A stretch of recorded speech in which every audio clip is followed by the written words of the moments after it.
Hello all, welcome to NPTEL Week 12 live session for host pathogen interactions. I am the TA for the course, Sumati Raviraj from University of Hyderabad, and the course instructor is Professor Himanshu Kumar from ISER.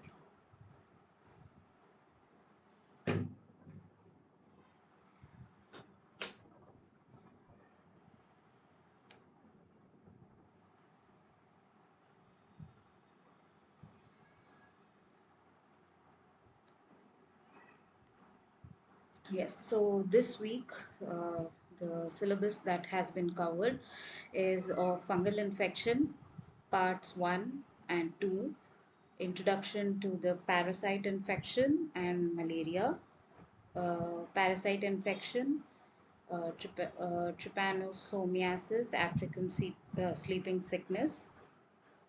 So the videos are available on the website. You can go through them. Just a second.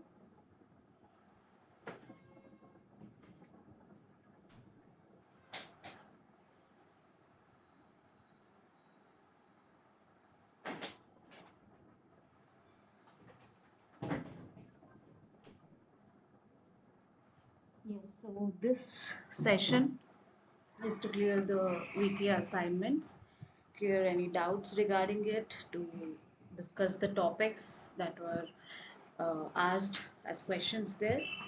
So, this is the last week for this session, for this course. So, let's go to the topics or to the questions of the assignments. Few of them directly we will deal with the questions, and few of them we'll just go through the basic science behind it. We will talk about the topic in detail. So, the first is malaria transmission.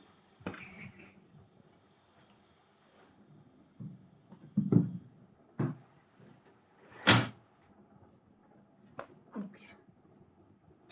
So, the first is malarial transmission. So, regarding that, the correct statement in the options is it is the form that invades the liver cells after being inoculated by the mosquito. So why? Because the sporozoites are the infective forms of Plasmodium parasite, and they are injected into the human host by an infected female Anopheles mosquito.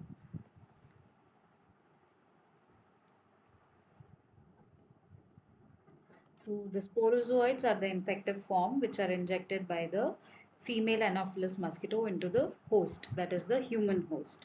So these are the infective forms, and after entering the bloodstream, the sporozoites then quickly travel to the liver where they invade the hepatocytes, that is the liver cells, and then they begin the pre-erythrocytic liver stage. So this is part of the malarial life cycle. So the basic life cycle steps of the malarial parasite is first, if we start from the humans. So first step for humans is the mosquito bite. So an infected female Anopheles mosquito, when bites a person, the person gets inoculated or injected with the parasite. Then the parasite will travel to the liver. It will then invade the liver cells, that is the hepatocytes, and then it will infect the red blood cells. And then again later, when another mosquito bites, the blood is then transferred to the second mosquito. So now this mosquito will also get infected, and then when this mosquito bites another person, the second person will also get infected. So this is how the transmission occurs. So this is the transmission cycle of malaria from human to human, with uh, Anopheles mosquito as a carrier of it. So the correct statement regarding the malarial transmission is it is the form that invades the liver cells after being inoculated by the mosquito. So why the other options are not correct? Because The other options were it is the infective form found in the bloodstream of the host. So the sporozoites, which are the infective forms, briefly appear in the bloodstream, but they do not remain there. They quickly migrate to the liver because the liver cells are the place for the sporozoites. Then the forms found in the blood during the clinical phase are merozoites or trophozoites. So the infective stage, that is the sporozoites, are always they migrate to the liver. Next sentence was Next option was it is formed during the sexual reproduction phase in the mosquito. So the sporozoites are formed after the sexual reproduction state, that is the zygote and the ookinete to oocyst, and asexual multiplication inside the oocyst of the mosquito occurs. So in the mosquito, the asexual multiplication occurs in the oocyst in the midgut of the mosquito, but they are not formed directly by sexual reproduction. So it is not formed during the sexual reproduction phase in the mosquito. Then the next option was it causes the clinical manifestations of malaria. So the blood stage parasites, that is the trophozoites and the schizons and the erythrocytes, are responsible for the symptoms and not the sporozoites. So the infective form, that is the sporozoites, are not responsible for the symptoms that are seen in malarial manifestation. Next is it undergoes asexual multiplication in erythrocytes. So sporozoites do not multiply in the erythrocytes. That occurs later with merozoites. So that invade the RBCs in the RBCs after the liver stage is completed. So they do not undergo asexual multiplication in erythrocytes. So this was regarding the malarial transmission and the sporozoites, the infective form. So the correct answer for this is it is the form that invades the liver cells after being inoculated by the mosquito. So we are talking about the sporozoites here. So next is which complement pathway is particularly important against fungal infections? So the correct statement for this is both alternative and lectin pathways. So the fungal infections often involve pathogens like Candida or Aspergillus, which have complex cell walls which are rich in carbohydrates. So as we know, in case of lectin pathway, there is mannose binding lectins. So the carbohydrates rich cell wall have mannins and beta glucans. So therefore, the lectin pathway is triggered by the mannose binding lectin, that is the MBL, binding to the sugars on the microbial surface, especially important for recognizing the fungal carbohydrates. Then, in the alternative pathway, it provides a constant low level surveillance and can be spontaneously activated on microbial surfaces, including fungi, leading to opsonization and lysis. So, both lectin and alternate pathway are activated or triggered upon fungal infections. So why the other options could are not accurate is the classical pathway is usually initiated by the antigen antibody complexes, as we know. So it is not the primary response to the fungi, especially during the early infection stages when the antibodies are not yet formed and before the adaptive immunity kicks in. So the classical pathway is not generally initiated. Then the complement system is not involved. So this is incorrect because obviously, of course, the complement system is involved and it plays a crucial role in antifungal defense, including in processes like opsonization, inflammation, and also in recruiting immune cells. So complement system is definitely involved. So both alternative and lectin pathways are key players in the innate immune defense system against the fungal infections or against pathogenic fungi. So this is a quick recap of the classical lectin and alternative pathway that we have already discussed in the earlier sessions. So in the classical pathway, as we see, we require antigen antibodies. So first your adaptive immunity has to kick in and produce antibodies. Your B cells have to produce antibodies. Only then the system gets activated from your C1, C4, C2, and then it becomes a C3 convertase complex, and C3 is activated, then you get C5 convertase, and then later peptide mediators, inflammation, phagocyte recruitment is all activated. But in case of lectin pathway, we know that it can directly bind to the carbohydrates of the pathogen. So as fungal cells or fungal species also have carbohydrates rich cell wall. So the mannose binding lectins binds to the mannose on the pathogen surfaces, or even the beta glucans and other carbohydrates. So then your MASP1, MASP2, and then C4, C2 gets activated and becomes a C3 convertase, and then C3b binds, and then you get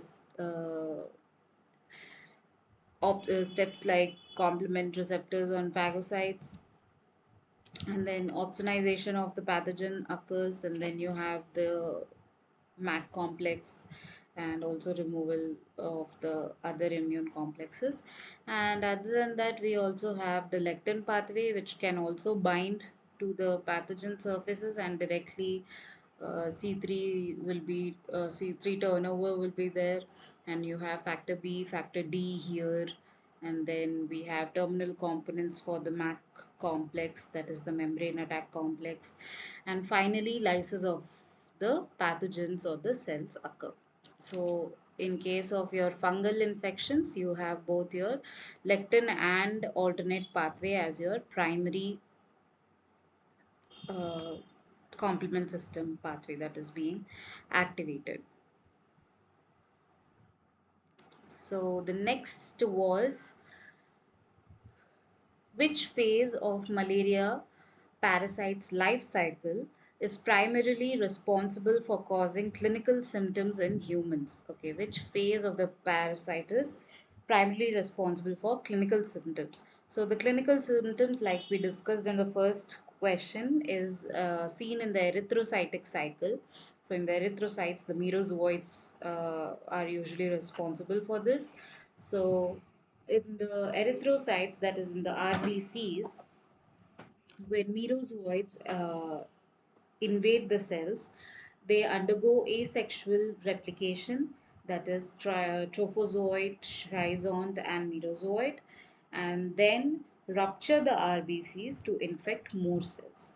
So this is the erythrocytic cycle, and this cyclical destruction of the red blood cells is what causes the clinical symptoms of malaria, which are usually fever, chills, anemia, because your red blood cells are being destroyed uh, continuously, and then there is malaise, and in extreme cases or in severe cases, we also see cerebral malaria and hemoglobinuria, etc. So these are your basic clinical symptoms. So the other stages, like the liver stage, is a silent stage. It does not really show any symptoms because the sporozoites infect the hepatocytes and they take time and mature into the merozoites. And then the gametocyte stage, that is the sexual forms taken up by the mosquito, don't cause symptoms in humans. And sporozoite stage injected by the mosquito, that is the infective stage, quickly enters the liver cells, and there is no symptoms in such a stage as well. And in case of ookinete stage, this occurs inside the mosquito and not in humans, so definitely we will not see any kind of symptoms in humans.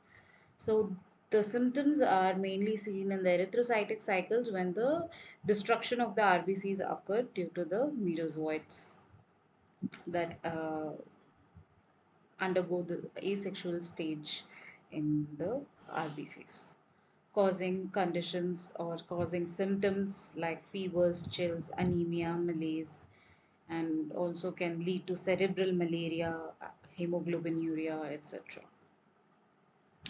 So this is your malarial cycle. So you have the blood meal, which is the first step of infection. Then within 30 minutes, they after entering into the bloodstream, they go and invade the hepatocytes. So in the hepatocytes, then you see the infection lasts for around 5 to 6 days, and then you see the schizons, and then it becomes merozoites over there, and then there is release of merozoites. So the merozoites now will attack the erythrocytes.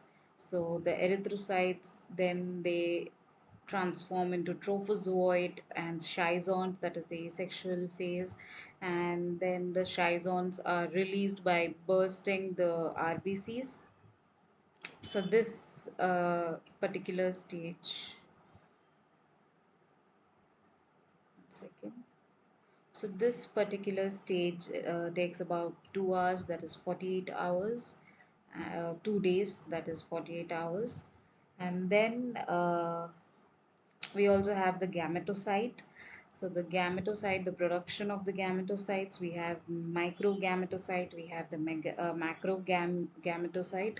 So micro is the male gamete and macro is the female gamete, and then they enter into the mosquitoes when another mosquito bites from an infected person.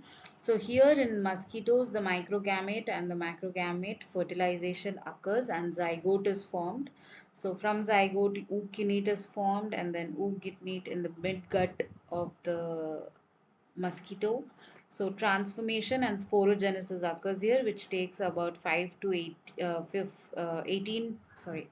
to 15 days, and then oocyst is formed, which consists of several sporozoites. Then there is release of sporozoites, which is the infective stage to humans. So then again, when the mosquito bites, the sporozoites are infected into the human bloodstream. So this is the basic life cycle of the malarial parasite. So we can see that the symptoms are caused during the erythrocyte cycle. Next is the factors that contribute to the invasion of host immune system by Trypanosoma brucei. So the correct options for this are variant surface glycoprotein switching and antigenic variation, that is VSG. So in Trypanosoma brucei, the protozoan parasite, it's a protozoan parasite that causes African sleeping sickness disease. It is notorious for its ability to evade the host immune system. That is, it can escape the host immune system, and it does this due to the variance of the surface glycoproteins or the switching of the glycoproteins. So, Trypanosoma brucei covers itself with a dense coat of VSG, that is variant surface glycoprotein. It can periodically switch the VSG gene that is being expressed, and this will then eventually change the surface antigen profile. So the composition of the antigen gets changed, so the immune system cannot efficiently identify it, recognize it, and it cannot act on it. So this means that just when the host mounts an immune response against one VSG type, the parasite presents a new one, staying one step ahead of the host immune system. So that is the reason it escapes the immune system. Then the antigenic variation is nothing but the VSG switching.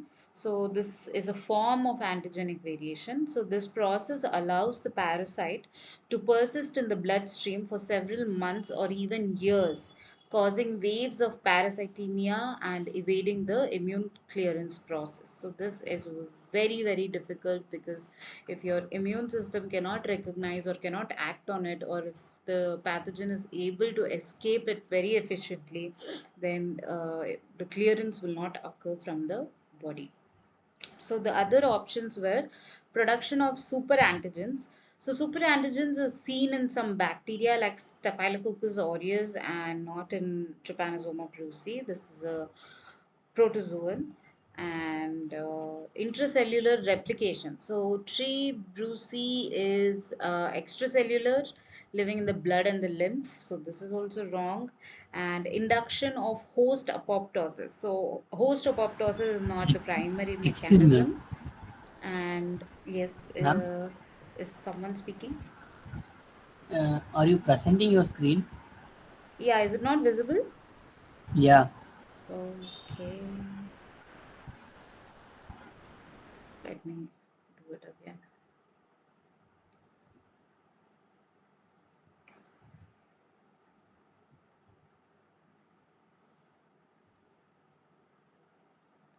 Okay, is it visible now? Yeah. Yes, ma'am. Okay. So we were talking about the VSG, that is the variant glycoprotein switching, which is the major evasion technique of the Trypanosoma brucei, which it uses to escape from the host immune system. So the other options which are incorrect is production of superantigens is not seen, intracellular replication is not seen, induction of host apoptosis is not the primary mechanism, and stress induced release of cyclic AMP. So not known to be significant as a evasion tactic. So this is not very effective to escape from the immune system. Then formation of biofilms common in bacteria, not in protozoans. So usually bacteria forms biofilms to escape from the immune system or to tolerate the attack of the immune system. And other than this, inhibition of cytokine synthesis. So Trypanosoma brucei can modulate the host immunity. Direct cytokine synthesis inhibition is not a characteristic feature or not a hallmark. So, the main process by which it evades the immune system is by variant surface glycoprotein switching, that is VSG switching or antigen switching. So the next is ringworm infection. So ringworm is a fungal infection. So ringworm, also known as tinea, is a fungal infection of the skin majorly, and it is also seen in the scalp and nails. So despite the name, it should not be mistaken that it is a worm like a parasitic worm. It's a fungus that infects because of the shape of the rash or shape of the inflammation that is seen due to the fungal infection, which looks like a ringworm. So that is why it's named after a worm, but the disease is not caused by any kind of worm. It's caused by a fungus. So it is caused by a dermatophyte fungus, which is Trichophyton, Microsporum, Epidermophyton, etc. Then these fungi feed on keratin, a protein that is found majorly in skin, hair, and nails. So that is the reason we see this kind of infection and rashes in the such areas. And it is not a bacteria, it is not a virus, it's not a parasite. And inflammation is a symptom and it is not a cause. So the cause is infection of fungus. So only when it is infected you see the inflammation, which is a symptom of it. So bacteria can cause other skin infections, but not ringworm disease. Then viruses are not involved, and viral infections are different, like herpes or warts.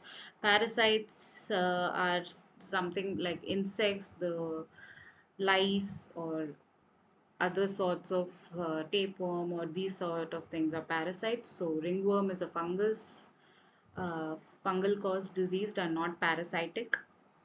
So there are several types of ringworm based on the disease, location of the disease. So, Tinea corporis, common name is ringworm. So, it affects mostly arms, legs, and the trunk region, and Tinea capitis is a scalp ringworm, particularly affecting the scalp. And Tinea pedis is athlete's foot, commonly called, the disease is called, infection is called athlete's foot disease. So, because it majorly affects the feet.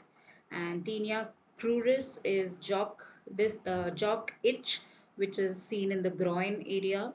And Tinea Unguium is onychomycosis, and it is seen particularly in the nails. Antinia barbae is beard ringworm. So this is when the fungus uh, grows or infects in the beard area. So the major symptoms are, as you can see here in the image, it's a rash sort of thing that occurs. So it's red and it's itchy and it's circular uh, in morphology. Then clearer skin in the center of the rash is seen, giving it a ring-like appearance. Then the skin becomes scaly and cracked. And also, if the infection is seen in the scalp, we also can observe hair loss due to the inflammation. Yeah. So then thick discolored nails are observed in case of nail infections. So what are the treatments for this? Usually topical treatment is given, like antifungal ointments. Example, the clotrimazole, meconazole, and terbinafine, and these are all antifungal and they are applied topically. And orally, also, in case of severe infections, oral antifungals are given. So these examples are griseofulvin and itraconazole, and again we have terbinafine. Then, so basically, this is a hygiene problem, and not maintaining proper personal hygiene, and uh, due to excessive sweating, not having regular showers, etc., can cause this. So basically, prevention is always better. So how to prevent it is keeping the skin clean and dry. So when you sweat, you have to see that if you're able to shower, like after a gym session or after sports session, you should shower immediately and dry yourself. And other than that, personal towels, combs, clothing, all these things should be uh, clean, and it's better if you don't share it with others, because this is how the disease transmission occurs. And then wear breathable clothing, because if there is not enough aeration, again you tend to sweat, and the moist also helps in the infection to have more to settle more efficiently on the skin. Then pets, if you have pets, they can also carry ringworm. So they should be properly vaccinated. They should also be hygienically maintained. So basically, proper personal hygiene and keeping yourself clean and dry is the best prevention against this. So this was about the ringworm infection. The next one was prolonged immunosuppression. So, prolonged immunosuppression significantly weakens the human or the host immune system, making it less effective in fighting against the infections and surveillance for cancer cells and responding to vaccines. So, first is basically increased susceptibility to infection is seen if there is prolonged immunosuppression. So this leads to the opportunistic pathogens can establish the infection now. They are usually kept under surveillance by the immune system, but now that the immune system is suppressed, the opportunistic pathogens can thrive. So a few of them are like Candida, Pneumocystis, CMV, etc. And both bacterial and viral infections become more frequent and severe. So basically, if the immune system is down, if you are exposed, you're obviously everybody is daily exposed to several pathogens, several bacteria, several viruses, but it's the immune system that keeps it at bay, and it helps, it prevents the establishment of the infection unless in very extreme cases of transmission. So the in everyday day-to-day life, your immune system is the one that keeps you away from the infections, and even if you have been exposed, it clears it out.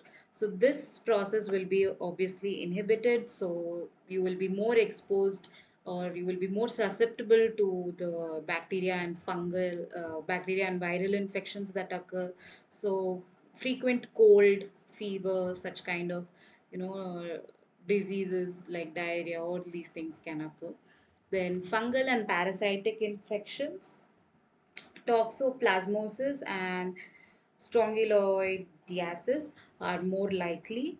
And then next is impaired inflammatory response will also be seen. That is reduced recruitment of immune cells. So once you have a pathogen that has entered, your immune cells have to reach the site of entry, and it has to, clear it out. So how does that happen is by phagocytosis, or by antigen presentation, presenting it to the immune cells. So if your immune system is suppressed, this recruitment of the immune cells will get affected.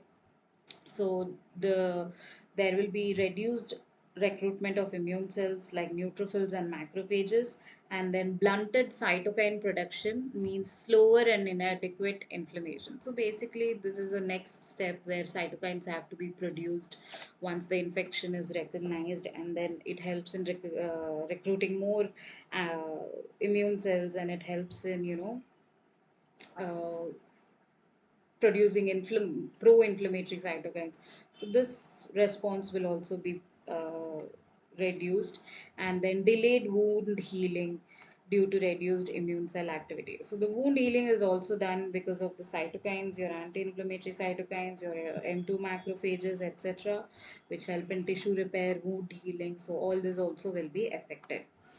Then, other than this, there will be reduced cell mediated immunity, that is, particularly impacts T cell response, and these are essential for fighting against viruses, fungi, and intracellular bacteria. So, this basically increases the risk of latent virus reactivation, like in case of herpes and other viruses like CMV, EBV, etc. So, basically, your viral infection gets reactivated, your latent infections get reactivated. Then your antibody production is also impaired. So the B cell function may be impaired, especially with drugs like rituximab, and this affects the humoral response, reducing long-term immunity because your B cells hold the memory for it, and you have once the antibody is generated, uh, you need to have the memory of the antigen, and the humoral response will hold that, and next time when you're infected you will be uh, resistant to it, and your vaccination effectiveness also depends on this. So your humoral response also will get affected. So your long term immunity also comes into the question. Then atypical presentations of the disease. So infections may occur without fever, without elevated WBCs, that is white blood cells. Then symptoms can be vague or absent. So basically, all your symptoms are because of your immune cells action, or your immune system responding to the exposed pathogen, or responding to the infection. So fever is also the body's immune mechanism to increase the temperature so that the pathogen may not survive. So all, if your immune system is suppressed, all these kind of symptoms will not be shown, so the disease cannot be diagnosed properly. So basically, atypical presentations of the disease is seen, and there is always an increased risk of cancers in such a case, because your your immune system is like a surveillance. It keeps the cells in check, it discards the abnormal cells. So the the immune system plays a role in tumor surveillance, and prolonged immune suppression can increase the risk for lymphomas. One second, excuse me. Yeah. So, prolonged immunosuppression increases the risk of lymphomas and Kaposi sarcoma and also melanoma and other skin cancers. So basically, prolonged immunosuppression leads to decreased innate and adaptive immune responses, increased infection risk, especially from the opportunistic pathogens, and increased cancer risk, decreased vaccine efficiency, and slower healing and unusual disease patterns. This is the major gist of what happens if the immune system is being suppressed for a prolonged period of time. So the next is fungal morphogenesis. I hope it's recording.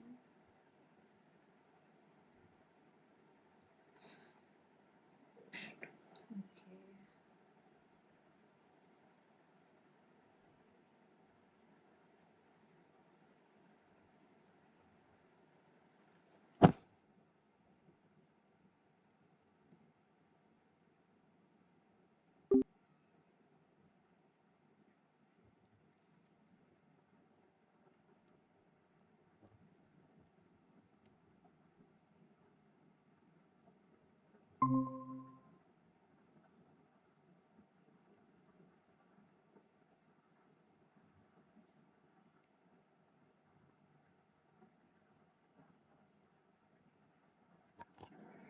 Yeah, sorry about that.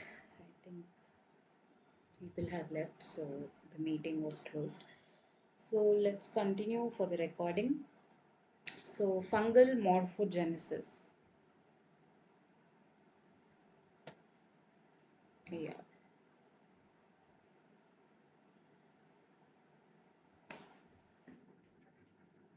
1 minute.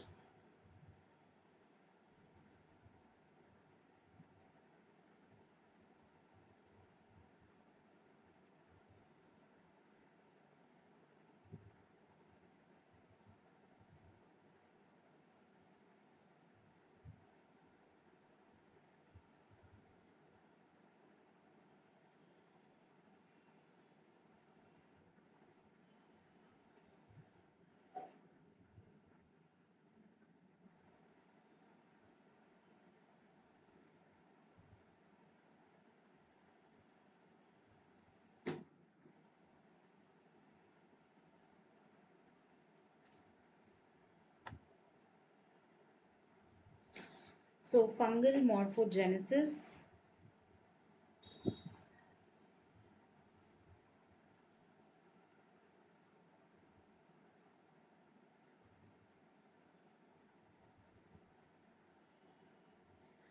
fungal morphogenesis refers to the ability of the fungi to change their shape or form, and in the context of virulence, it plays key role in helping fungi invade and survive the host and cause the disease. So, fungal morphogenesis basically is the process by which fungi alter their morphology. For example, that is switching between their different forms that they have, that is the yeast form, hyphal form, filamentous form, pseudohyphal form, etc., spore forms. So, yeast forms are unicellular and round. Hyphal and filamentous forms are long, elongated, and thread like, and they have branching. And pseudohyphal forms are intermediate forms. So, this switch is often triggered by environmental cues like temperature, pH, nutrient availability, or host signals. So, this allows them to change their morphology. So, why this is important in terms of virulence is it helps in immune evasion. Certain forms of the fungus can evade the immune detection better. Like, for example, in case of Candida albicans, hyphae can escape from macrophages after being engulfed. And in case of tissue invasion, hyphal or filamentous forms are more often highly invasive in nature, and they can penetrate the epithelial and endothelial layers easily, and this promotes systemic infection. Then adaptation to the host environment is better, because according to the environment it can change the morphology for its survival. So morphology switching allows fungi to adapt to different niche in the host, example in skin, in bloodstream, in mucosa. And then biofilm formation, morphogenetic changes help in biofilm development, which protects the fungi from antifungals and immune cells and evade the immune system. So Candida albicans, known to form biofilm, consists of both yeast and hyphal elements in it. And other than that, you can see, so we discussed that the hyphae invade the tissue easily and the yeast is disseminated. And then histoplasma capsulatum, it can morphogenetically change from mold to yeast in the host. So the yeast form survives in the macrophages. So you can see how, even though the immune system has attacked it, it can still survive in the immune cells itself. So Coccidioides immitis can change from arthroconadial form to spherulus. Uh, so the spherules release endospores in the host, and blastomyces dermatitis can again shift between mold and yeast form is most pathogenic. So, the fungal morphogenesis is a critical virulence mechanism that allows fungi to adapt to the host, invade the tissue, escape immune responses, form biofilms, and ultimately enhance their pathogenic potential. That is, enhancing their virulence. Next is salivarian and stercorarian modes of transmission. So, trypanosoma, salivarian and stercorarian refer to the two different modes of transmission used by the species of Trypanosoma genus. So, the salivarian transmission, the parasite develops in the salivary glands of the insect vector, and transmission occurs.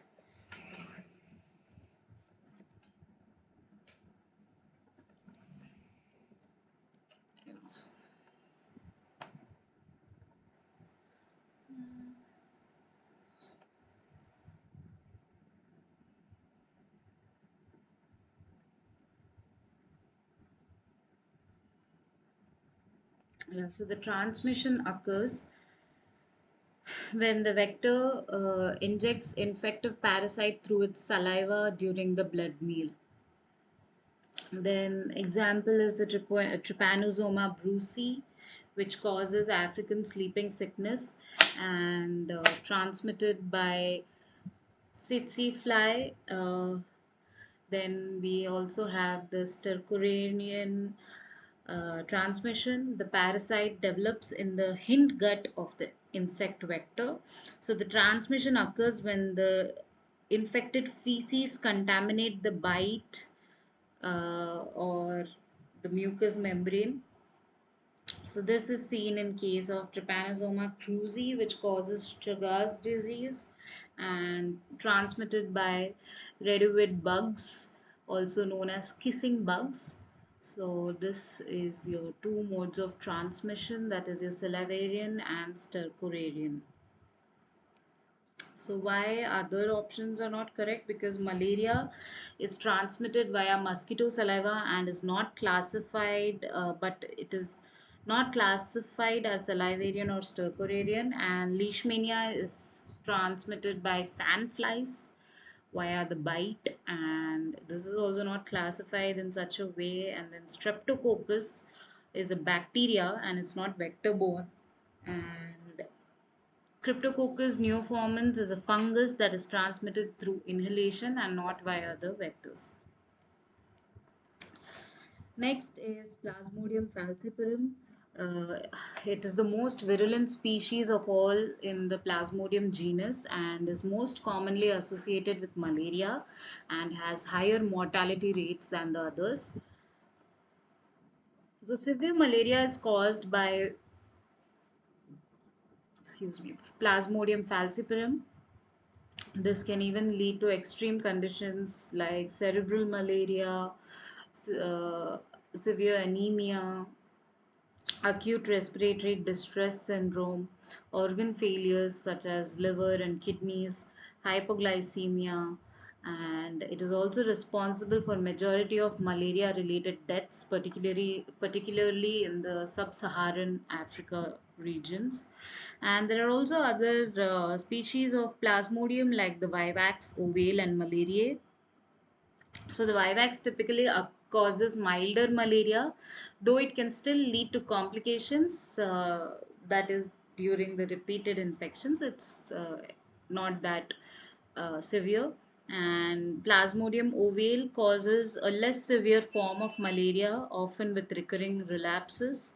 And Plasmodium malariae causes mild malaria and is rarely leads to any sort of severe complication. So the most virulent of all the species of Plasmodium is the falciparum species, which is cause for severe malaria and high mortality due to malaria disease.